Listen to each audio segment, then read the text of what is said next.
What's up guys, I'm Vice and today I want to talk to you about this, which I believe to be the perfect Strat Tremolo. And what is it exactly and how does it differ from the original Leo Fender design? It's very similar actually, there are just a few minor tweaks. And as you heard in the intro, it's very stable and to me makes the Floyd Rose design useless. So over the past few years I've been on a journey to create the ultimate guitar, which to me is the ultimate version of a Stratocaster.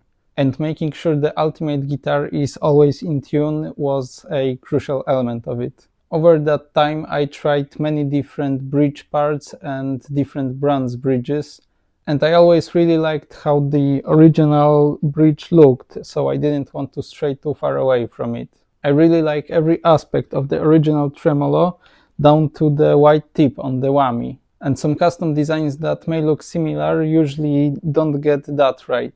I even experimented with different shades of white for the tremolo arm tip. So summing it all up, I wanted a classic Fender looking tremolo but with a little bit more tuning stability. And what I ended up with is this. And what is this? This is a Fender American Professional 2 Tremolo bridge plate, Fender American Professional 2 cold rolled steel bridge block, Highwood vintage saddles, and thicker springs from the ABM vintage 2-point tremolo. And among those components, I think the biggest change is the saddles. On the surface they look like the original Fender saddles, but they have two differences compared to the original ones. The first one is that the screws are below the saddle and don't poke your hand while you're playing. And this is really big for me because I was always picking the screws to be the perfect length so they don't poke me. And the second difference is the grooves between the adjustment screws. And they are great to keep the strings straight and stop them from micro movements when you're using your tremolo bar heavily. I found that on my original Fender tremolo the strings were slightly misaligned after a dive bump or two. And I don't want to limit myself with my playing and with the range of things I can do with my guitar. And the other change are the ABM springs.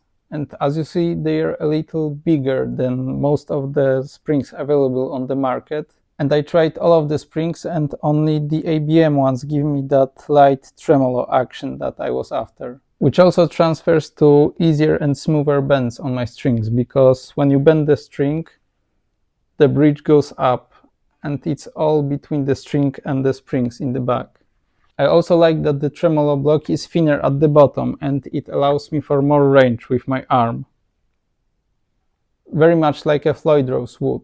And I haven't even applied any lubricant to the new parts, and the tremolo action is still smoother than with all of the lubricant with my previous parts. So yeah, this is all of the parts I used to complete my quest for the perfect Strat Tremolo. And I don't know if ABM sells those springs separately, but I think Pure Vintage, I think is the brand name, sells something similar, so we could try that if you can't find the ABM ones anywhere. I really recommend you to find those parts and put them all together like I did, because it's a great improvement for my guitar's playing feel and tuning stability. And what more could you want from your guitar? So that's all for today, and thank you for watching.